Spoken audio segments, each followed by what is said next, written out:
우리 아침에도 보고 저녁에도 보고 가상 공간에서도 보고 계속 보네요. 안 반가우신가요? 저는 볼 수 있어서 너무나 기쁘더라고요. 그리고 또 오늘 예배도 우리가 좀 그동안 못 모이다가 또 본 거잖아요. 오랜만에 보는 지체들도 있고 또 이렇게 함께 예배할 수 있다라는 이 기쁨이 얼마나 큰 것인지 다시 한번 이 코로나를 통해서 계속 이게 되새기게 되는 것 같네요. 청년부 블레싱이 이번 한 주 진행되고 있습니다. 주일 예배를 본격적으로 시작해서 우리가 매일 새벽에 말씀 보고 있고 룻기의 말씀 보고 또 기도하고 있고 또 여러 교제 또 나눔하는 그런 시간들도 가지고 있죠. 온라인으로도 하고 또 일부 현장도 병행해서 하고 있는 사상 첫 블레싱입니다. 그죠? 온라인과 또 현장을 병행해서 하는 각자의 자리에 흩어져서 하는 블레싱이라 그런지 어려운 부분도 좀 있긴 한데 재미있는 일들도 좀 많이 있는 것 같아요. 지난주였나 지지난주였나 우리 조장 아니신 분들은 모를 텐데 우리 조장 모임이 있었어요.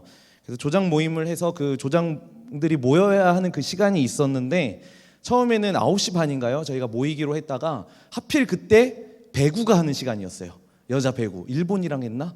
그래가지고 그 경기를 보고 해야 한다라 그래서 30분 연기했는데 그래도 안 끝나더라고요. 그래서 결국에는 배구 다 끝나고 이긴 거 확인하고 조장들이 모여서 조장 모임을 하는 그런 시간도 있었습니다.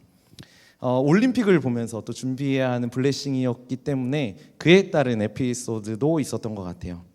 사실 이 배구 이야기를 좀 해보려고 하는데요. 도쿄 올림픽에서 여자 배구의 경기들이 굉장히 화제거리가 됐었죠.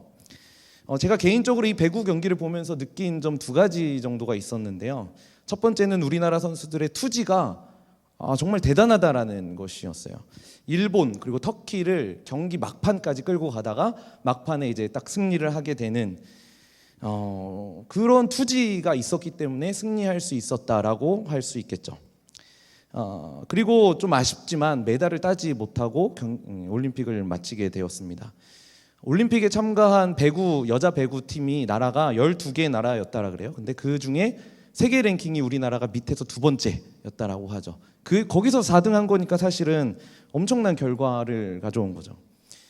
제가 또 한 가지 느꼈던 건 뭐였냐면은 그럼에도 불구하고 우리나라 정말 대단하지만 여전히 세계의 벽은 높다라는 것이었습니다. 일본이랑 터키를 이기고 나서는 이번에는 좀 메달 딸 수 있겠다 이런 생각이 들더라고요. 그리고 또 우리의 영웅 김연경 선수의 마지막 올림픽이라고 하잖아요. 그래서 조금 더 간절하게 응원을 했었던 것 같아요. 근데 그 이후에는 승리 없이 이제 계속 두 번 지고 4위로 끝나게 되었죠. 우리가 4강에서 브라질과 배구를 했었는데 브라질에서는 축구도 유명하지만 배구도 국민 스포츠라고 해요. 그래서 이게 어떤 선수를 딱 때리니까 공이 보이지도 않을 정도로 가서 이렇게 꽂히는 그런 거 보면서 정말 강하구나, 정말 세계는 크구나 이런 생각도 해보게 되었습니다. 우리나라의 투지도 볼 수 있었지만 우리나라가 아직은 그 정도 수준 정도밖에 안 되는구나라는 생각도 동시에 하게 되었던 거죠. 사실 오늘을 살아가는 우리도 이 거대한 세상 앞에 살고 있습니다. 세상 뭐 별거 없지, 그냥 하면 되지, 살면 되지, 사람 사는 거 다 똑같지 뭐라는 생각도 하면서 실제로 그 세상 한가운데에 들어가서 드는 생각은 세상 정말 만만치 않다, 세상 무섭다라는 것이죠. 제가 고등학교 때 수능 시험이 끝나고 알바를 했었어요. 그때 제게 좀 이상한 자존심이 한 가지 있었는데 카페 알바, 편의점 알바 이런 거는 좀 창피한 거예요. 시시한 거예요. 내가 그런 일을 할 수는 없다. 나는 사나이인데 좀 그런 몸을 쓰는 그런 일을 해야지 하면서 제가 찾아간 곳이 공사 현장이었습니다. 그래서 막노동을 했어요. 근데 사실 말이 막노동이지 삼촌이 소장으로 계시는 현장이어가지고 저한테 굉장히 많은 배려를 해주셨어요. 출근도 좀 천천히 해라 라고 해주셨고, 그리고 수요 예배도 조금 일찍 나가서 수요 예배도 이렇게 해주셨고, 토요일은 오전만 근무하고 퇴근해 이렇게 배려도 해주셨어요. 그렇게 막 어렵고 힘든 일은 아니었거든요. 근데 제가 그때 2주 간신히 버티고 도망쳐 나왔습니다. 너무 못하겠더라고요. 근데 일이 힘들어서라기보다는요, 좀 무서웠습니다. 여기저기 공사 소음도 그랬고 어리다 보니까 막 소리 지르는 어른들이 굉장히 많이 있었던 거예요. 막 혼내는 거죠. 왜 그렇게 하냐? 여기 위험해! 하면서 막 뭐라고 그러는 어른들도 굉장히 많이 있었어요. 어쨌든 어린 나이에 감당하기가 너무 어려웠던 거죠. 제가 그때 느낀 생각은 세상 정말 무서운 곳이구나. 세상 정말 만만치 않다라는 것이었습니다. 그런데 그러한 세상 한가운데 우리 사랑하는 청년들이 살아가야 한다라는 생각을 하면 너무 안쓰럽고 또 걱정이 되기도 하고 그냥 괜히 목사로서 미안하기도 합니다. 저는 이제 모두 공동체를 담당하고 있으니까 대부분의 지체들이 이제 직장인이거든요. 직장인 지체들을 신방하다 보면은 야근하는 건 기본이고, 그래서 야근해서 지금 못 오는 지체들도 있고, 주말에도 출근하는 일도 다반사고. 그런데 이것뿐만 아니라 사회적 경험이 비교적 이제 좀 적다 보니까 회사에서 무시당하기도 하고, 또 힘든 일들이 그 어린 친구들한테 이제 몰리게 되고, 막내급이다 보니까 그걸 몰리게 되고, 그러다 회사가 어려워지면 가장 먼저 잘리는 이런 것들을 너무나 많이 보는 거예요. 세상 참 무섭고 야박하고 안타깝다라는 생각을 해보게 돼요. 오늘 본문을 보면서 나아만의 집에 있는 어린 소녀가 바라보는 세상도 이렇지 않았을까라는 생각을 해보게 됩니다. 어린 소녀는 나아만의 집으로 들어왔습니다. 근데 이 나아만의 집에 이 어린 소녀가 어떤 통로로 들어왔냐면은 오늘 본문 2절에 보시면 이렇게 얘기해요. 전에 아람 사람이 떼를 지어 나가서 이스라엘 땅에서 어린 소녀 하나를 사로잡음에 그가 나아만의 아내에게 수종들더니. 쉽게 얘기하면 전쟁 포로로 들어왔던 거죠. 어린 소녀의 입장에서 바라보면 정말 세상 무서운 거죠. 여기 보시면 아까 그 5장 2절 말씀에 보시면은 떼를 지어라는 말이 있죠. 떼를 지어라는 이 말은요, 이게 그 아람이 이스라엘에 쳐들어간 거였는데 공식적인 전쟁으로서 이스라엘에 쳐들어간 게 아니라 예기치 않게 몰래, 그러니까 쉽게 얘기하면 비겁하게 쳐들어온 것을 가리킵니다. 그래서 어쩌면 이 소녀는 예기치 않은 상황 가운데 가족들과 생이별했을 수도 있고 낯선 땅에 종으로 포로로 끌려오게 되었던 거죠. 그렇기 때문에 이 소녀에게 있어서 나아만은, 또는 나아만의 그 집에 있는 가족들은 아주 거대한 장벽이었을 거예요. 너무나 무서운 세상 한복판에 마음 졸이면서 낭망한 마음으로 하루하루를 살고 있었을 겁니다. 그리고 어떻게 보면 자기가 섬기던 여호와 하나님이 자신을 보호해주지 않으셨다라는 그런 생각 때문에 내가 여기까지 왔다라고 생각하면서 하나님을 원망할 수도 있고 신앙을 버릴 수도 있는 상황이라는 거죠. 더군다나 오늘 본문에 등장하는 나아만을 가리켜서 이렇게 표현하기도 해요. 오늘 1절에 보시면 같이 읽어볼까요? 시작. 아람 왕의 군대 장관 나아만은 그의 주인 앞에서 크고 존귀한 자니 이는 여호와께서 전에 그에게 아람을 구원하게 하셨습니다.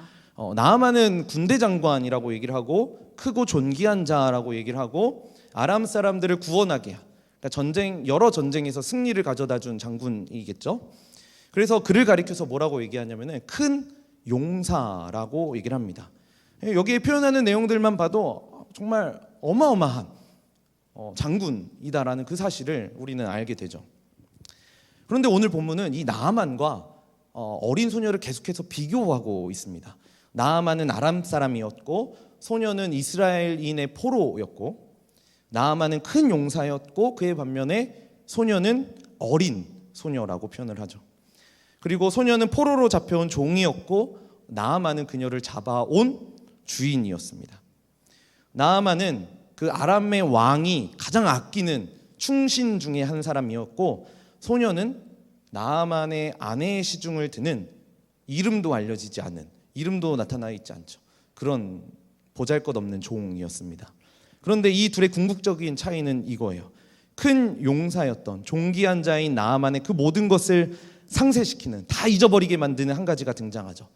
이거예요. 큰 용사이나 그는 나병 환자라는 거죠.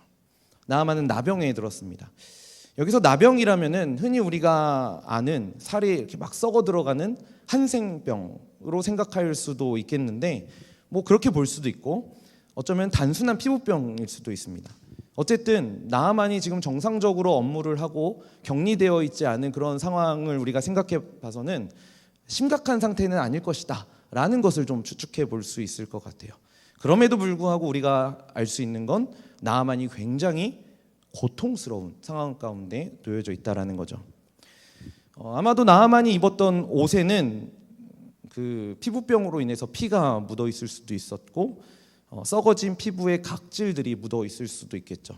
그래서 어쩌면 소녀는 매일 그 주인의 옷을 빨고 또 청소와 집안일을 해야만 했었을 겁니다. 그리고 이러한 일들을 통해서 우리 주인 나아만이 피부병에 걸렸구나라는 사실을 알게 되었겠죠. 그리고 또 한 가지 나아만과 어린 소녀의 아주 중요한 차이점이 한 가지 있습니다. 나아만은 자기의 그 피부병을 치유할 수 있는 지식이 전혀 없었는데 이 소녀에게는 나아만을 치유할 수 있는 지식이 있었죠. 그래서 자기의 주인인 나아만에게 직접 가지는 못해요. 너무나 갭이 크기 때문에. 그래서 자기가 섬기는 그 나아만의 아내에게 병을 고칠 수 있는 선지자 한 사람이 있다라고 소개를 해줍니다. 그리고 어린 소녀는 정말 진심으로 마음을 다해서 그 얘기를 하고 있는 것을 보게 돼요. 우리 3절 같이 읽어볼까요? 그의 여주인에게 이르되 우리 주인이 사마리아에 계신 선지자 앞에 계셨으면 좋겠나이다. 어쩌면 소녀의 입장에서 하나님이 원망스러울 수도 있고 포로로 끌려와야 했던 이 상황이 이해되지 않을 수도 있었을 텐데 소녀는 이런 상황에 하나님을 원망하는 게 아니라 자기의 주인인 나아만의 안위를 걱정하고 있는 거죠. 어쩌면 이런 말을 꺼냈을 때 이런 얘기를 들었을 수도 있어요. 건방지게 어디서 지금 충고를 하냐고 이런 질타를 받을 수도 있는 거잖아요. 종이기 때문에. 기생충이라는 영화에도 보면은 같은 공간에 있어도 선을 넘지 못하게 하잖아요. 딱 선이 그어져 있잖아요. 이런 것처럼 어딜 지금 선을 넘어와 하면서 무시를 당할 수도 있는 상황이라는 거죠. 그런데 이 어린 소녀는 이런 것에 아랑곳하지 않고 담대하게 진짜 병을 고칠 수 있는 분이 하나님이라는 이 사실을 선포하고 있는 거죠. 그리고 그 하나님의 능력을 힘입은 선지자가 있다라는 사실을 알려주고 있는 겁니다. 이것처럼 우리도 이 세상을 향해서 담대하게 이 진리를 선포해야 될 필요가 있다라는 거죠. 오직 구원이 예수 그리스도께 있음을 전하고 우리의 마음의 짐이 오직 주님께 드려져야 우리는 쉼을 누릴 수 있음을 세상을 향해서 선포하는 삶을 살아야 된다라는 거예요. 그런데 우리는 이 거대한 세상에 기죽어서 아무 말도 하지 못하고 그냥 세상의 가치에 순응하면서 그냥 그럭저럭 살아간다라는 겁니다. 이번 도쿄올림픽에 역도 경기에 성전환을 한 선수가 나와서 화제가 되었습니다. 원래는 남자 역도 선수였는데요. 성전환을 했고 이번에는 여자 선수로 출전을 하게 된 거죠. 여러분 이 일에 대해서 어떻게 생각하시나요? 그래도 올림픽은 세계인의 축제니까 모두에게 스포츠를 열어주어야 한다라는 그런 가치를 실현한 아주 건전한 발상이라고 생각하시나요? 저는 성전환을 한 사람이라고 할지라도 우리가 혐오하고 멀리하는 게 아니라 우리가 이 교회 공동체를 이렇게 사랑하는 것처럼 동일하게 사랑해야 하는 동역자라는 사실에 대해 분명히 확신하고 있습니다. 하지만 동시에 하나님께서 우리에게 주신 성을 인위적으로 바꾸려고 하는 시도에 대해서는 또한 분명히 죄라고 확신합니다. 그런데 오늘날 우리가 살아가고 있는 포스트 모더니즘이 이 세상에 요구하는 게 이런 거예요. 특히 성, 결혼, 가정이 하나님이 주신 선물임에도 불구하고 사회의 많은 사람들이 합의하면 기존에 세워져 있는 구조가 바뀔 수 있다. 구조를 바꿀 수 있다라고 주장하고 생각합니다. 그래서 성전환자이지만 남성 호르몬 수치가 사람들끼리 합의해서 세워놓은 기준치 아래로 내려가게 되면은 여성이다라고 정해주고 여성으로 출전할 수 있게 하는 거죠. 이러한 측면에서 남자와 남자가 결혼하는 것도 사회적으로 합의가 되고 인정된다면 가능하다라는 거죠. 왜냐하면 개개인의 마음과 생각이 존중되는 것을 넘어서서 그런 개개인의 생각과 마음이 절대화되는 사회이기 때문입니다. 남녀가 결혼하기 전에 동거하는 것, 혼전 관계를 갖는 것도 사회에서 다 괜찮다고 얘기하는데 그렇게 합의했는데 다 그렇게 생각하고 있는데 그러면은 문제 없다, 해도 된다 이렇게 결론을 내려버리는 거예요. 그런데 여러분 성경은 그렇지 않습니다. 성은 남자와 여자이고 결혼은 남자 한 사람과 여자 한 사람으로 맺어져야 하는 것이죠. 이게 하나님이 정해놓으신 구조라는 거예요. 그리고 이거를 우리는 하나님의 선물이다라고 얘기를 하죠. 이렇게 하나님이 정해놓으신 질서가 있다면은 그 안에서 우리는 합의할 수도 없고 합의해서도 안 된다라는 거예요. 근데 오늘날의 시대를 보면 사회적으로 이런 부분들을 합의하기 시작하는 그런 움직임들이 굉장히 여러 곳에서 일어나고 있어요. 남자와 남자의 결혼을 사회적으로 이거는 괜찮다, 합법이다라고 합의를 하고 여자와 여자의 결혼을 인정합니다. 여러분 나중에 어떻게 될까요? 여기서 멈출 것 같아요? 어쩌면 동물과 사람의 결혼도 합법적으로 인정해 달라라는 주장도 하는 그 지경까지 나아갈지도 몰라요. 그리고 실제로 그렇게 얘기하는 사람들도 있고, 왜 남자 한 사람, 여자 한 사람이냐? 우리 지난 주일에 아내가 결혼했다라는 영화도 잠깐 소개받았잖아요. 여자 한 사람, 남자 두 사람과 결혼할 수 있다. 뭐 이런 주장도 사회적으로 합의만 되면은 그게 진리다라고 얘기를 하는 거예요. 이런 합의는 끝이 없다라는 거죠. 그래서 우리는 세상에서 그냥 좋은 게 좋은 거니까 합의에 동의하고 그러는 게 아니라 성경이 또 하나님께서 이건 죄야라고 말씀하셨다면은 그것에 대해서 우리도 그것은 죄다라고 분명하게 얘기하고 선포할 수 있어야 한다라는 거예요. 진리는 진리다. 진리는 변하지 않는다. 하나님이 세워놓으신 구조는 변하지 않는다라고 강력하게 선포할 수 있어야 하는 거죠. 다만 이렇게 선포할 때에도 사랑 안에서 또 긍휼의 마음을 가지고 선포할 수 있는 지혜가 필요하겠죠. 빌립보서에서 사도 바울은 이렇게 얘기해요. 같이 읽어볼까요? 이는 너희가 흠이 없고 순전하여 어그러지고 거스르는 세대 가운데서 하나님의 흠 없는 자녀로 세상에서 그들 가운데 빛들로 나타내며 어그러지고 거스르는 세대라는 표현이 있죠. 사실 지금 이 시대가 그런 세대입니다. 진리에 대해서 역행하고 있고 절대적인 기준을 내세우는 것에 대해서 굉장히 불편해하죠. 각 사람의 마음, 느낌과 생각을 절대화하는 시대. 저는 우리 각 개인의 생각과 마음 존중해야 한다라고 생각합니다. 하지만 이 생각과 마음이 존중을 넘어서서 절대화한다라는 것은 또 다른 문제임을 여러분들 반드시 기억하셔야 돼요. 우리가 흠이 없고 순전하여 깨끗하고 정결한 것을 가리키겠죠. 하나님의 흠 없는 자녀로 세상에서 빛들로 나타내려면은 절대적인 진리, 하나님이 세워놓으신 그 질서, 부끄러움 없이 강력하게 선포할 수 있어야 한다는 겁니다. 아까 우리가 빌립보서 말씀 읽었는데 거기에 빛들로 나타낸다라는 표현이 있었잖아요. 근데 이 말씀은요, 단순히 스마트폰의 그 손전등 기능 가지고 이렇게 밝게 비춘다 이 정도의 것이 아닙니다. 여기서 빛들로 나타낸다라는 거는 쉽게 생각해서 깜깜한 망망대해의 등대라고 생각해야 될 것 같아요. 망망대해, 불빛이 하나도 없어서 방향을 잡는 것이 어려운 곳에서 등대는 내가 가야 할 곳이 어디인지 분명하게 보여주죠. 그리고 그뿐만이 아니라 그 빛으로 인해서 내 생명을 보존할 수 있는 겁니다. 우리가 이 어그러진 세대 가운데 빛을 비춘다는 건 단순히 그리스도는 빛이다라고 이렇게 손전등 이렇게 비추는 이 정도가 아니라 세상에 어그러지고 거스르는 이 세대 가운데에 영원한 생명이 있음을 바르게 전하는 것, 이걸 가리키는 거죠. 그래서 지금 여러분들이 붙잡고 있는 이 믿음, 여러분들이 붙잡고 있는 이 복음은 영원한 생명이에요. 여러분 이 사실 믿으시죠?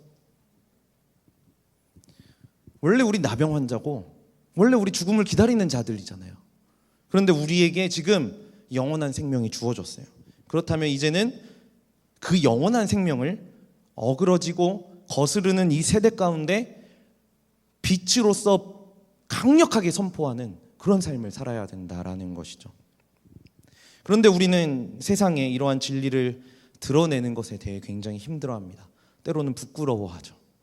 도대체 복음이 진리라는 것도 알고 있고 믿음도 가지고 있으면서도, 그리고 교회를 오래 다녔으면서도 교회에서는 그렇게 신실해 보이고 거룩해 보이는데 우리의 삶의 모습에서는 왜 그렇게 차이가 날까요?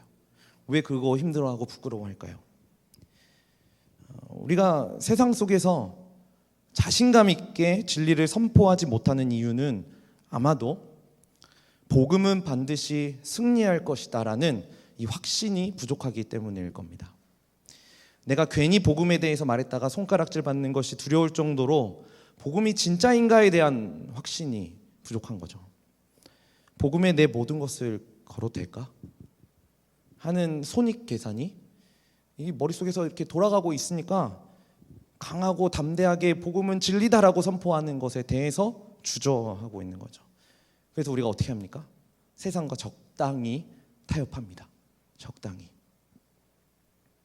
사람들의 취향은 존중해야죠. 원래 그렇게 태어났다라고 하는데 어떡해요? 인정해야죠. 그리고 죄를 죄라고 얘기하지 못하죠. 복음만 진리라고 말하는 건 너무 배타적이니까 마음속으로는 진짜라고 인정하고 있지만 사회적 도의를 위해서 잠시 참고 있는 삶을 살고 있다는 거예요. 진리에 대한 확신이 없기 때문이죠. 그런데 여러분, 복음은 진짜입니다.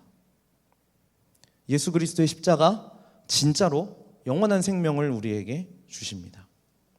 그래서 우리는 더 강한 확신 가운데 예수 그리스도만이 영원한 생명을 주시라는 이 사실을 강력하게 이 세상 가운데 선포할 수 있어야 되는 거예요. 여러분 좀 부끄러워하지 않았으면 좋겠어요. 여러분들이 가지고 있는 이 믿음, 여러분들이 소유하고 있는 이 복음은 부끄러운 거 아니에요. 마지막 날에 우리에게 승리를 가져다주는 영원한 생명이 담겨져 있는 것입니다. 여러분들이 이 사실을 꼭 기억하셨으면 좋겠어요. 또한 어그러진 세대를 향해서 우리가 이 복음을 강력하게 선포하지 못하는 두 번째 이유는 어쩌면 세상을 사랑하지 않아서 때문일 것입니다. 세상에 대한 사랑이 없으니까 세상의 구원을 선포하고 세상이 구원받아야 된다라는 긍휼의 마음도 가지지 못하고 그에 대한 반응으로 세상에 대해 교만하고 예의 없는 모습으로 나타나게 되는 것이죠. 만약 오늘 본문의 어린 소녀가 나아만에게 가서 아니면 나아만의 그 아내에게 가서 주인님, 하나님만이 나병을 고칠 수 있습니다라고 먼저 말했다면 어떻게 됐을까요? 아마 아까 제가 얘기했던 것처럼 어디 끌려온 포로 주제에 어디서 지금 선을 넘고 있어, 버릇없게 가서 빨리나 해, 뭐 이러지 않았을까요? 아마 나아만은 콧방귀도 안 꼈을 거예요. 그런데 어린 소녀는 예의 있게 다가가는 것을 볼 수 있게 돼요. 그리고 예의 안에서 확신 있게 얘기하죠. 우리 주인이 선지자 앞에 계셨으면 좋겠습니다. 정말 간절한 마음, 자기가 그 주인이 회복되었으면 좋겠다라는 그 간절한 마음을 담아서 선지자 앞에 계시면은 정말 좋겠습니다 라고 얘기를 했다라는 거예요. 정말 주인이 병이 낫길 바라는 그 마음을 담아서 얘기하고 있는 거죠. 그래서 한 신학자는 이렇게 얘기했어요. 진리에 대한 소신을 품은 예의를 개발해야 된다. 진리에 대한 확신, 그리고 세상을 사랑하는 예의가 결합되는 것. 결국 세상을 향한 사랑의 마음이 있어야 세상을 향해서 긍휼의 마음이 생기고 또 그들에게 복음을 전해야겠다라는 결단이 있을 수 있게 된다는 겁니다. 사랑하는 청년 여러분, 우리는 복음에 대한 확신을 가지고 아직 복음을 알지 못해서 어그러지고 거스르는 이 세상을 향해서 긍휼의 마음을 좀 가질 필요가 있습니다. 그때 우리는 세상을 향한 바른 예의를 가질 수 있고 또 그에 합당한 진리에 대한 소신을 강력하게 선포할 수 있게 되는 것이죠. 그런데 이러한 관점에서 오늘 본문에 세상에 대한 사랑 없이 자신이 받은 구원에 대한 교만으로 반응했었던 한 사람이 등장합니다. 엘리사의 사환이었던 게하시죠. 나아만이 병을 고쳐준 감사의 예물을 엘리사가 받지 않자 그의 제자였던 게하시가 곧바로 이 나아만의 뒤를 쫓아갑니다. 그리고 다가가서 엘리사의 이름을 이용하죠. 자기의 스승의 이름을. 엘리사가 자신의 제자들을 위해서 은 1달란트와 옷 2벌을 얻어오라고 했다라고 얘기를 합니다. 거짓말하는 거죠. 그래서 나아만의 입장에서는 자기가 병 고침 받았고 사실 그것보다 더 많은 것을 주려고 했었으니까 너무 기뻐서 사실 게하시는 은 1달란트를 요구했는데 은 2달란트를 줍니다. 그리고 게하시는 그것을 받고 감추고 집으로 돌아오죠. 근데 엘리사 그 스승은 이미 알고 있었던 거예요. 그래서 게하시는 나아만이 걸렸던 나병을 본인이 겪게 됩니다. 오늘 이야기 끝에 한 사람은 나병이 고침받아 집에 돌아갔고 한 사람은 나병을 얻게 되는 결과로 끝맺음이 되죠. 그런데 사실 이 말씀도 참 아이러니해요. 왜냐하면 우리 게하시를 한번 이렇게 생각해 봤으면 좋겠어요. 게하시는 선지자의 제자였잖아요. 어쩌면 앞으로 이스라엘의 종교 지도자가 될 사람이었을 수도 있고 백성들을 영적으로 인도해야 할 자리에 서야 하는 사람일 수도 있죠. 우리 상황에 조금 쉽게 얘기하자면은 우리 교회가 좀 역사가 오래되다 보니까 성남제일교회에서 태어나고 자라나왔던 성남제일교회 베이비들이 있을 수도 있어요. 평생 성남제일교회만 다닌 사람들이 있을 수도 있죠. 또 그뿐만이 아니라 우리 교회에서 태어난 건 아니라고 할지라도 엄마 뱃속에서부터 신앙생활을 해와서 그 신앙을 물려받아서 신실하게 신앙생활했고 건강하게 잘 성장해서 중고등부 회장도 하고 또 청년부에 와서 각 공동체에서 행정 리더도 하고 마을 리더도 하고 때에 맞게 해볼 거 다 해본 사람인 거죠. 누가 봐도 건강한 그리스도인이고 신앙생활에 있어서는 모범적인 생활을 보여준 사람입니다. 저도 제 자랑을 좀 한번 해보자면은 저도 중고등부 때 회장을 2년 연속했던 사람이었고 청년부 회장도 저희는 좀 작은 공동체긴 했는데 청년부 회장도 제가 최초로 2년 연속했던 훌륭한 사람입니다. 그런데 이 하나님에 대해서 나는 많이 알고 있다. 그리고 나는 많이 섬겼다. 그리고 나 오래 신앙생활했다라는 것들이 내 구원이 보장되는 건 아니더라고요. 게하시도 나아만보다 하나님에 대해서 훨씬 많이 알고 있었을 거예요. 우리도 착각해요. 리더하고 행정 리더하고 교회에 오래 붙어 있으면 그래도 이 정도면 신앙 잘 가지고 있지. 참 신앙 가지고 있지. 저도 제가 굉장히 건강한 사람인 줄 알았어요. 영적으로. 나 정도면 그래도 괜찮은 그리스도인이지. 이렇게 생각했던 거예요. 내 신앙의 연수 그리고 내가 섬겨왔던 그 수고로 인해서 나는 괜찮은 사람이다라고 생각했던 거죠. 그런데 여러분 이게 아니더라고요. 여러분의 신앙은 얼만큼 오래 했느냐 얼만큼 열심히 하느냐로 결정되지 않습니다. 종교적인 중심, 교회 안에 있다라고 해서 그 사람이 가진 신앙이 진짜다라고 얘기할 수는 없는 거예요. 오히려 이 하나님의 역사는 크고 위대한 교회 안에 붙어있던 그 사람이 아니라 경계 넘어서 변두리의 삶에서 시작된다라는 것을 우리는 오늘 본문을 통해서 발견하게 됩니다.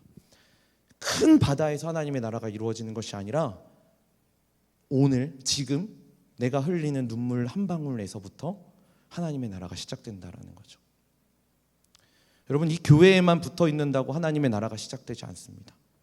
이곳에서 받은 은혜가 여러분들이 살고 있는 집으로 흘러가야 하고 여러분들이 다니고 있는 학교로 흘러가야 되고 여러분들이 다니는 직장으로 흘러가고 그 은혜가 지속될 때 하나님의 나라가 본격적으로 시작되는 거죠. 뭔가 웅장하고 화려한 예배에서 하나님의 나라가 시작되는 게 아니라 여러분들이 오늘 지금 드리고 있는 이 예배 어쩌면은 보잘것없는 예배일 수도 있어요. 아무도 우리 오늘 예배 드렸다고 알아주지 않을 수도 있어요. 그런 예배지만 우리가 이 시간 마음을 다해서 온 마음을 다해서 하나님 앞에 엎드리면은 그때 하나님의 나라가 여러분들의 삶 가운데 마음 가운데 시작된다라는 거예요. 그리고 이 예배가 여기서 끝나지 않고 여러분들의 삶 속에서 이어질 때 그 하나님의 나라는 완성된다라는 겁니다.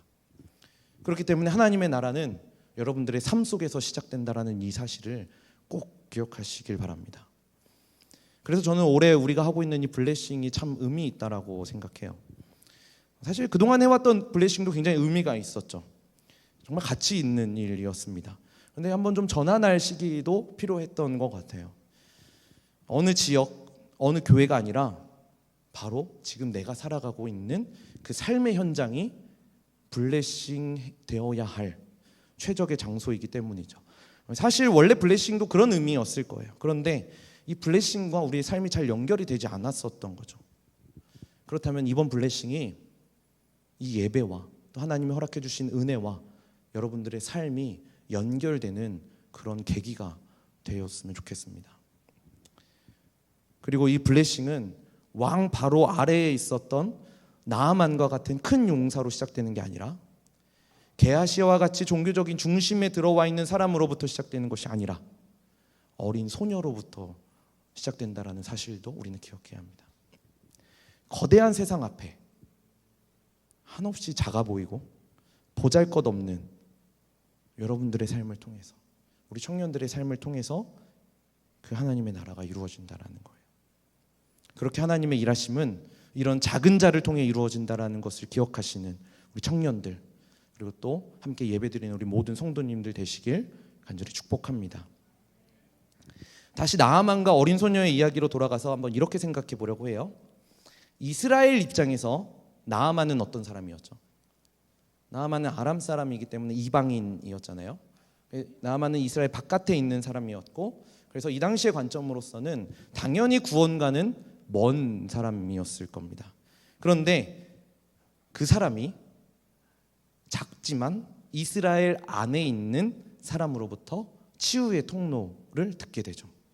그래서 오늘 본문의 흐름을 보시면은, 전체적인 큰 흐름을 보시면 큰 인물에게, 거대한 인물에게 문제가 생깁니다. 그런데 그 해결책이 종교적인 중심에 있는 인물에서 시작되는 게 아니라 세상에서 영향력이 전혀 없을 것 같은 한 소녀로부터 해결책이 나오게 된다라는 거예요.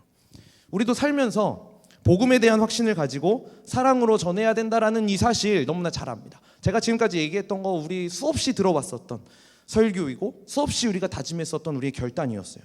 그런데 아마 이 예배당 떠나서 바로, 아니면 내일 일어나서 다시 직장에 가고 또 친구들을 만나면은 위축되는 게 우리의 현실이죠.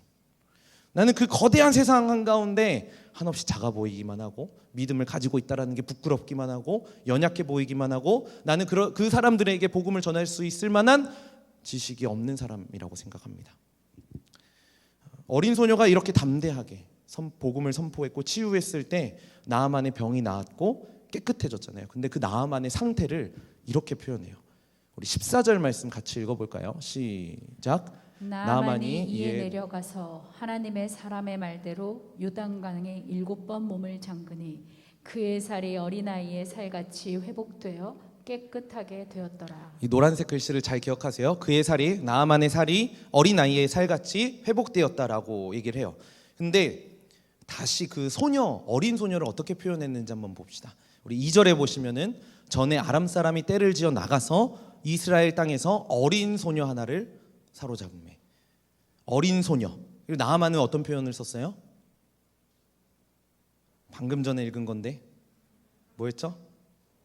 어린 아이의 살같이. 여기에 사용된 단어가 같은 단어입니다. 어린 소녀 그리고 어린 아이의 살같이. 결국 나아만은 어린 소녀처럼 된 거예요. 진정한 회복이 나아만의 삶 가운데 이루어졌던 거죠.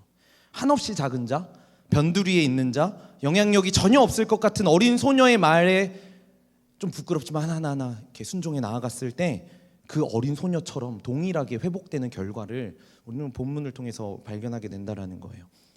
이렇게 회복이 된 나아만은 진짜 복을 누릴 수 있는 사람이 되었습니다. 여러분, 진짜 복은 낮아지는 것이거든요. 겸손해지는 것이거든요.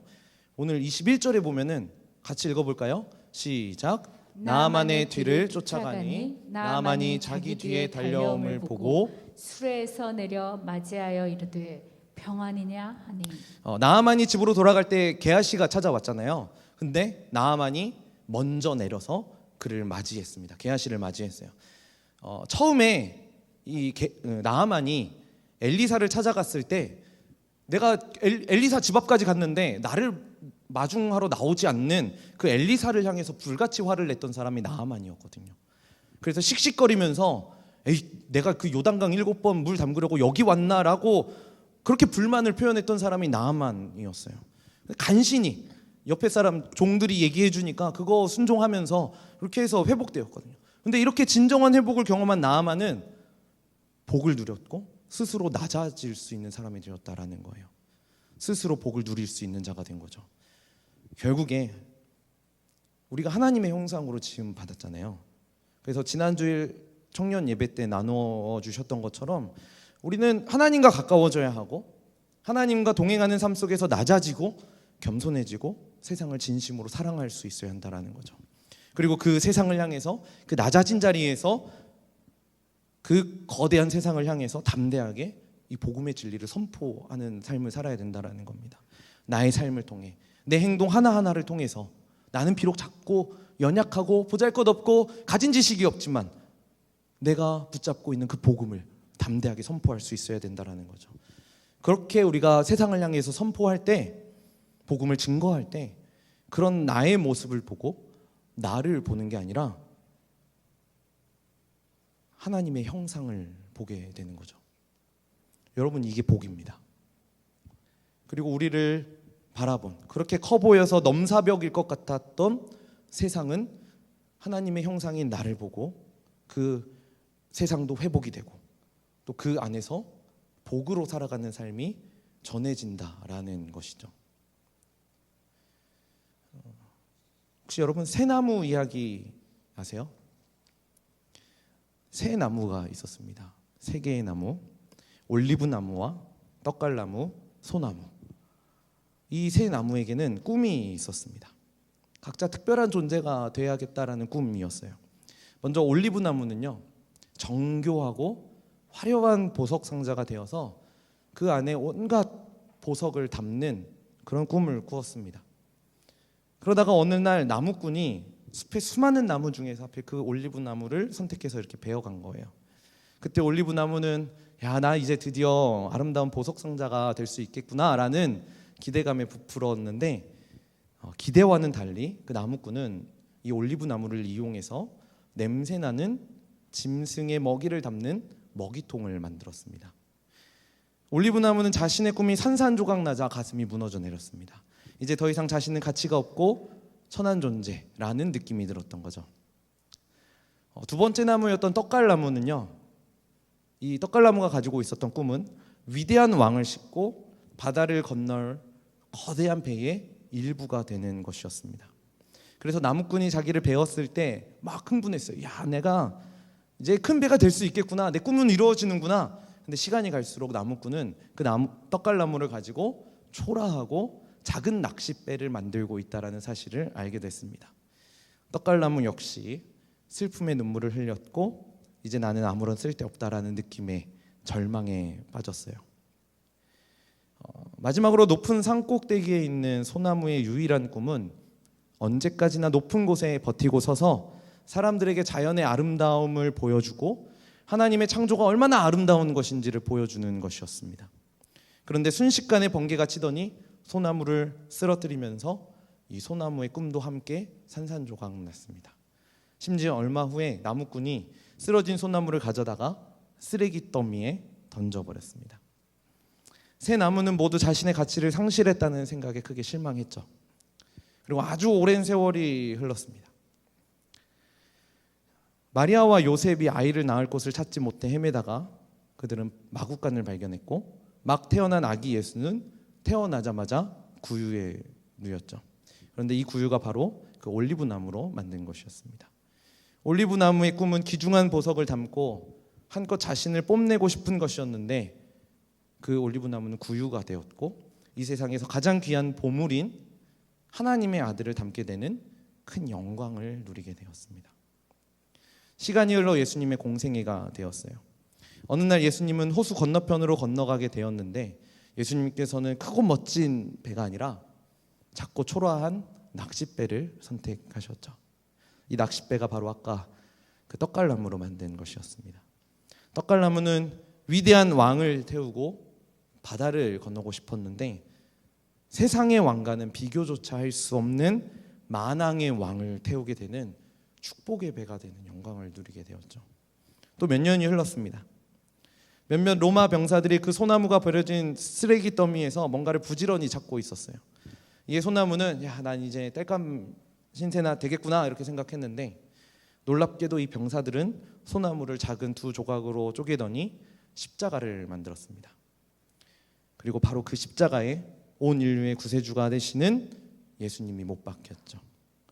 소나무는 산 위에서 웅장한 나무가 되는 꿈을 가졌는데 그 꿈을 이루지 못했죠. 그런데 인류 구원을 이루게 될 영광, 그래서 지금 2000년 동안 구원의 상징이 되는 십자가가 되었던 겁니다.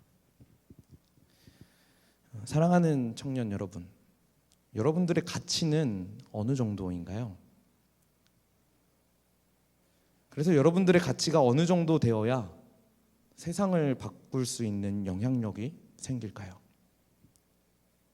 여러분들이 세상에서 얼마나 높은 자리에 올랐는지, 얼마나 돈을 많이 벌었는지, 얼마나 교회에 오래 다니고 행정 리더와 리더를 얼마나 오래 했는지로 여러분들의 가치가 결정될까요? 여러분, 그것으로 세상 바꿀 수 있을 것 같아요? 찬양 얼마나 잘하는지, 말을 얼마나 잘하는지, 리더십이 있는지, 지식이 얼마나 많은지, 이것으로 여러분들의 가치가 결정되고 세상을 바꿀 수 있는 것일까요? 아니에요. 그런 것으로 여러분들의 가치가 결정되지 않습니다. 그것으로 세상을 바꿀 수 있는 게 아니에요. 세상을 바꾼다는 건 어린 소녀와 같이 하나님의 약속을 신뢰하고 하나님께 가까이 할 때, 예수님을 믿고 예수님을 더 사랑할 때, 우리 지난주 일에 막 부르짖었던 것처럼 예수 이름의 능력이 있고 예수 이름의 회복이 있고 예수 이름의 소망이 있음을 믿고 나아갈 때, 그때에 세상을 바꿀 수 있다는 겁니다. 왜냐하면 내가 세상을 바꾸는 게 아니라 예수님이 세상을 바꾸실 능력을 가지신 분이시기 때문인 거죠. 우리가 지금 기도하면서 함께 고백할 찬양에 이러한 고백이 담겨져 있습니다. 이 작은 자 통에 주가 이뤄가시니. 이 작은 자 통해서 내가 이뤄가는 거 아니에요. 작은 자가 이뤄가는 게 아니에요. 주가 이뤄가시는 거죠. 그렇기 때문에 우리는 감사로 사는 삶, 주님 내가 그 삶 살기를 원합니다 라는 이 믿음의 고백을 올려드릴 수 있는 겁니다. 여러분들, 어린 소녀도 어린 소녀가 병을 고친 게 아니잖아요. 병을 고칠 수 있는 능력을 가지신 하나님을 소개했었던 거죠. 능력은 하나님께 있는 겁니다. 우리는 그 능력이 있는 하나님을 세상에 소개하는 거죠. 그래서 여러분 좀 부끄러워하지 않았으면 좋겠어요. 여러분 좀 자신감 가졌으면 좋겠어요. 거대해 보일지라도, 이 세상이 웅장해 보일지라도 여러분들은 그만큼의 가치가 있는 사람들입니다. 그 세상을 향해서 예수님 이름의 능력이 있고 예수 이름의 회복이 있습니다라고 선포하는 삶을 살았으면 좋겠어요. 그렇기 때문에 우리 내 삶이 좀 버거울 수는 있어요. 그 거대한 세상 한가운데서 살아가는 내 삶 좀 어려울 수 있어요. 힘겨울 수 있어요. 지칠 때도 있어요. 세상이 손가락질할 때도 있어요. 세상이 우리를 향해서 비웃을 때도 있어요. 그리고 어리석다라고 얘기할 때도 있어요. 어린 소녀라 전혀 영향력이 없어 보인다라고 할 수도 있어요. 그래도 우리는 진리를 선포하는 겁니다. 왜냐하면 진리는 진리이기 때문이에요. 그때 내가 선포했기 때문에 세상이 바뀌는 게 아니라 내가 선포한 그 진리가 세상을 바꿀 수 있다라는 이 사실을 여러분들이 기억하고 이 거대한 세상에 그 진리를 담대하게 선포하는 우리 사랑하는 청년들이 되길 소망합니다. 그렇게 내 삶 속에서 진리를 선포하고 회복을 건면할 때 그렇게 살아가는 우리 청년들의 삶을 가리켜서 블레싱했다, 우리 청년들 블레싱했구나 라고 얘기할 수 있는 겁니다. 우리 시간에 같이 좀 하나님 앞에 우리의 믿음의 고백을 좀 올려드렸으면 좋겠어요. 이 땅에 내 삶이 버겁더라도 우리는 주님의 선하심을 믿으며 갑니다. 나를 통해, 이 작은 자를 통해 이뤄가시는 그 하나님의 능력을 의지하면서 우리 이렇게 고백하며 나아갑니다.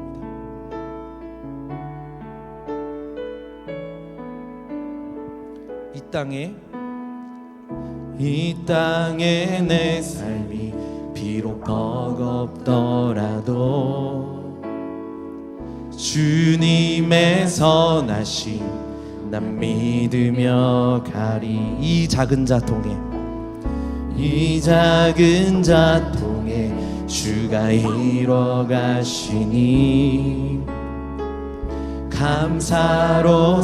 우리 삶을 생각하시면서 우리 가슴에 손을 얹고 다시 한 번 더 고백해 볼까요? 이 땅에 내 삶이, 이 땅에 내 삶이 비록 버겁더라도 주님의 선하심, 주님의 선하심 난 믿으며. 나는 작은 자이지만 이 작은 자 주가 이뤄가시는 것 신뢰하며 나의 삶을 통해 이뤄가실 그 하나님 앞에 감사의 삶을 살아갑니다.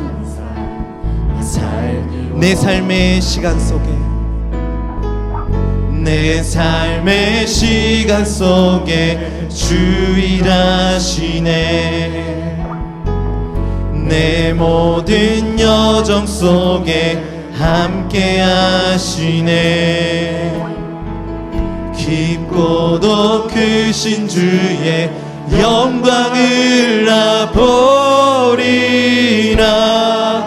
위대한 위대하신 주, 나는 주님께 속한 자 되어 주의 나라 위해 전심으로 살리라. 주의 마음에 합한 자 되어 맡기신 소명이. 우리 다시 한 번 더. 이 땅에 내 삶이, 이 땅에 내 삶이 비록 버겁더라도 주님의 선하심, 주님의 선하심 난 믿으며 가리. 이 작은 자 통해, 이 작은 자 통해 주가 이뤄가시니 감사로 사는 삶 나 살기 원하네. 내 삶의 시간 속에 주 일하시네. 아멘. 내 모든 여정 속에 함께 하시네. 깊고 높으신 주의 영광을 보리라. 위대하신 주. 아멘. 나는 주님께 속한 자 되어 주의 나라 위해 전심으로 살리라. 주의 마음에 합한 자 되어 맡기신 소명이. 나는 주님께, 나는 주님께 속한 자 되어 주의 나라 위에 전심으로 살. 아멘. 이것이 우리의 결단의 고백입니다.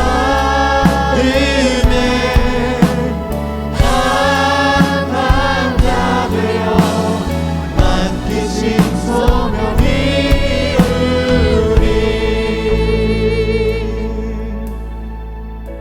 여러분들의 가치는 무엇으로 결정되나요? 돈으로 결정되진 않나요? 성공으로 결정되지 않나요? 성, 포르노, 미디어, 뭐 유튜브나 넷플릭스, 아니면 인정받는 것으로, 남자친구나 여자친구로 여러분들의 가치가 결정되고 있진 않나요? 여러분, 우리 그런 사소한 것에 좀 마음 두지 않고 그런 사소한 것들로 우리의 가치관을 이루어가지 않았으면 좋겠어요. 그런 것으로 여러분들의 가치가 결정되지 않습니다. 나는 작은 자이고, 나는 부족한 자이고, 나는 연약한 자임을 하나님 앞에 인정할 때, 그리고 그 부족한 부분들을 하나님 앞에 내려놓을 때 여러분들의 가치는 높아지는 겁니다. 하나님, 이 작은 자, 이 연약한 자, 나를 통해서 하나님의 나라를 이뤄가 주시옵소서. 그래서 인도하시는 그 하나님 힘입어서 감사로 살아가는 나의 삶이 되게 하여 주시옵소서. 여러분들의 삶을 좀 하나님 앞에 올려드리길 원합니다. 시간 기도하실 때 나의 작지만 연약하지만 나의 삶을 통해 이 거대한 세상 가운데 강하게 선포하실 그 하나님의 일하심을 바라보는 우리의 삶이 되게 하여 주시옵소서. 이 시간 주님의 이름 한번 크게 부르짖고 우리의 삶을 주님 앞에 맡겨드리며 주님 앞에 기도하며 나아갑니다. 주여, 하나님, 우리의 삶을 주님 앞에 온전히 내어드리며 맡겨드립니다.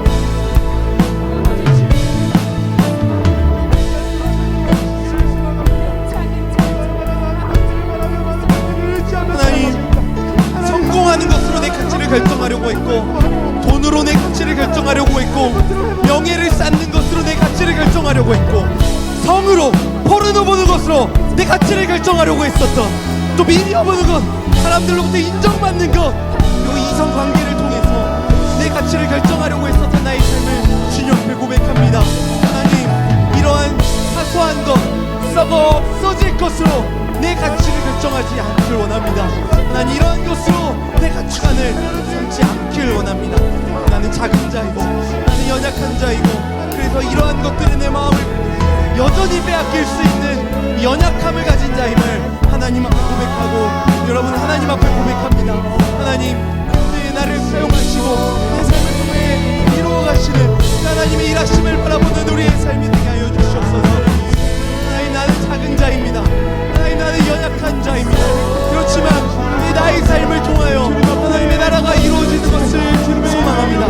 그래서 나의 삶을 인도하시고 이 하나님을 힘입어 감사하는 삶을 살게 하여 주시옵소서. 하나님, 내가 그러한 삶을 살게 내 삶을 주여 사용하여 주시옵소서. 삶을, 내 마음을 주님 앞에 맡겨드립니다. 우리 마음을 다해 고백합니다. 나는 주님께, 나는 주님께 속하다. 아멘. 주의 나라 위해 전심으로. 아멘. 주님, 이것이 우리의 믿음의 고백입니다.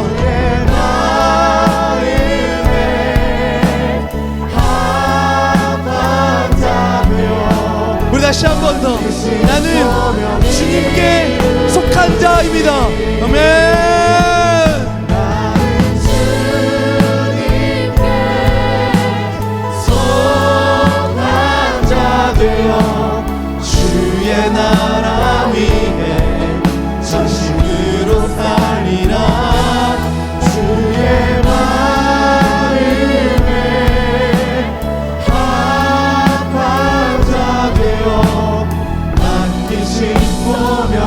내가 밟는 모든 땅, 내가 밟는 모든 땅 주를 예배하게 하소서.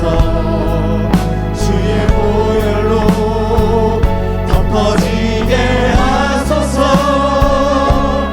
내가 선이고 주의 거룩한 곳 되게 하소서. 주의 향기로 물들이소서. 내가 밟는 모든 땅 주를 예배하게 하소서. 주의 보혈로 덮어지게 하소서. 내가 선이고 주의 거룩한 곳 되게 하소서. 내가 밟고 내가 걸어가는 모든 삶을 주님 앞에 맡겨드리며, 내가 밟는 모든 땅, 내가 밟는 모든 땅 주를 예배하게 하소서. 아멘. 주의 보혈로 덮어지게 하소서. 내가 선이고 주의 거룩한 곳 되게 하소서. 주의 향기로 물들이소서. 내가 밟는 모든 땅 주를 예배하게 하소서. 주의 보혈로 덮어지게 하소서. 내가 선이고 주의 거룩한 곳 되게 하소서. 주의 향기로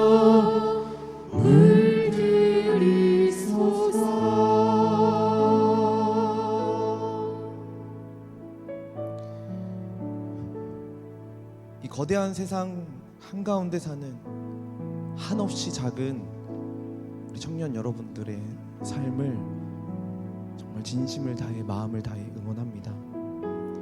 우리는 오늘 예배가 끝나고 다시 그 거대한 세상을 향해 나아가게 될 것입니다. 때로는 위축되고 두렵기도 하고 버겁기도 하고, 복음을 선포해야 한다라는 것, 내 삶을 통해서 그 복음을 증거해야 한다라는 것이 두렵기만 합니다. 그렇지만 우리 이 시간에 다시 한 번 더 결단합니다. 복음이 진리이기 때문에, 복음이 진짜이기 때문에, 그 복음에 영원한 생명이 담겨져 있기 때문에, 그리고 나는 그 복음을 소유했고 하나님의 은혜를 입은 자이기 때문에 하나님 다시 이 거대한 세상을 향해 선포하기를 원합니다. 내가 밟는 모든 땅이 주를 예배하고 내가 선 곳곳이 주님의 거룩한 곳이 될 수 있도록 인도하여 주시옵소서. 주님, 무엇보다 이 블레싱을 통하여서 내가 하나님의 형상이라는 이 복된 사실을 깨닫고 이 형상을 증거하여 이 거대한 세상 가운데에 하나님의 형상을 증거하고 이 세상의 복을 나누는 삶이 되게 하여 주시옵소서. 내가 걸어가는 그 삶을 통하여서 주님을 예배하는 자들이 넘쳐나게 하여 주시고 내가 선 곳곳을 통하여서 주님의 향기가 증거되어지는 삶이 되게 하여 주시옵소서. 이 시간 우리의 삶을 주 앞에 올려드리며 마음을 다해 온 마음을 다해 주의 이름 한번 부르짖고 기도하며 나아갑니다. 주여, 하나님 내 삶을 주님 앞에 맡겨드립니다. 하나님 이 거대한 세상에 이 사랑하는 우리 청년들의 삶을 주님 앞에 맡겨드립니다. 올려드립니다. 우리는 이 예배 끝나고 다시 거대한 세상을 향해 나아갑니다. 너무나 두렵습니다. 무섭습니다. 복음을 선포할 수 있을까 정말 두렵습니다. 하지만 하나님 이 복음이 진리이기 때문에 우리가 다시 한 번 더 선포하기를 원합니다. 다시 한 번 더 이 복음이 진짜이기 때문에 복음이 영원한 생명을 갖고 있기를 하시고 블레싱을 통하여서 내가 하나님의 형상으로 지음받았다는 이 복된 사실을 깨닫게 하여 주시옵소서. 그래서 이 영생을 증거할 수 있도록 거대한 세상에 하여 주시옵소서.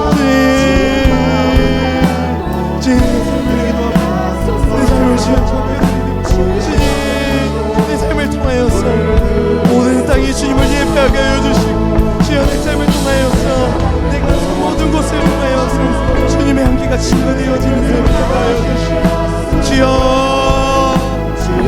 내 삶을 사용하여 주시옵소서. 주여 내 삶을 사용하여 주시옵소서. 우리 사랑하는 청년들의 삶을 사용하여 주시옵소서.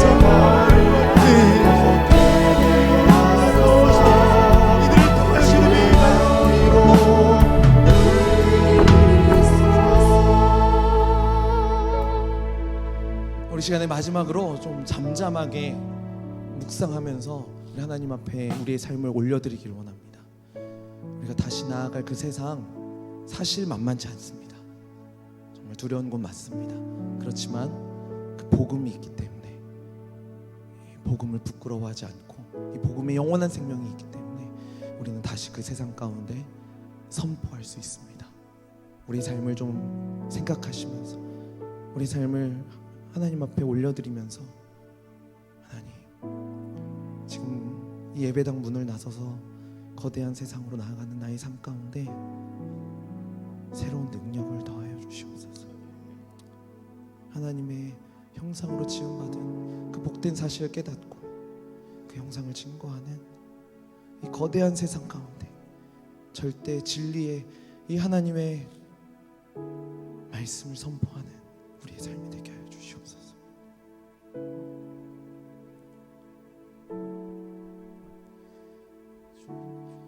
주여, 우리의 삶을 주님께 맡겨드립니다. 우리의 삶을 다시금 주님께 맡겨드립니다. 우리의 삶을 책임져 주시옵소서. 우리의 삶을 다스려 주시옵소서. 두렵습니다. 무섭습니다. 위축만 되기만 합니다. 그러나 영원한 생명 그 복음 내가 걸어가는 삶을 통하여 증거하게 하여 주시오. 내가 걸어가는 모든 땅에 주님을 예배하고 주님의 향기가 덮어지는 은혜 허락하여 주시옵소서.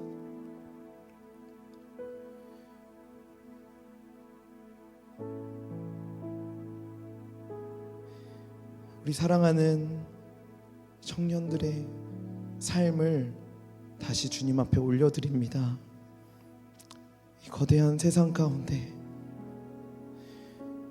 위축되어져 있고 두렵기만 하고 무섭고 내가 이 땅 가운데 살아갈 수 있을까? 복음을 증거할 수 있을까? 막막하기만 하지만 다시 한 번 더 우리의 삶을 주님 앞에 맡겨드리며 다시 한 번 더 결단합니다. 그 복음이 진리이기 때문에 그 복음에 진짜로 영원한 생명이 담겨져 있기 때문에 우리가 다시 한 번 더 이 거대한 세상 가운데 그 복음을 선포하는 삶 살길 원합니다. 이 블레싱을 통하여서 내가 얼마나 아름다운 존재인지, 내가 얼마나 아름다운 하나님의 형상으로 지음받은 존재인지, 얼마나 복된 존재인지 깨닫게 하시고, 우리가 걸어가는 모든 삶을 통하여서 주님을 예배하게 하시고, 그 예배하는 삶을 전하게 하시고, 주님의 보혈이 덮어지게 하시며 내가 선 곳곳마다 주님의 향기가 물드는 그 복된 삶 우리에게 허락하여 주시옵소서. 이 거대한 세상에 복을 선포할 때에 이 거대한 세상에도 위대한 하나님의 사랑이 증거되어지고 하나님의 나라가 세워지는 은혜를 허락하여 주시옵소서. 주 예수 그리스도의 은혜와 하나님의 사랑과 성령의 교통하심이 큰 용사 같은 거대한 세상에 어린 소녀 같지만 진리를 알고 담대하게 선포하는 자가 되기로 결단하는, 또한 각자의 자리에 흩어져 너는 복이 될지라 라는 이 하나님의 말씀에 온전히 순종하길 원하는 사랑하는 주의 청년들 머리머리 위에 이제로부터 영원토록 항상 함께 하시기를 간절히 축원하옵나이다. 아멘.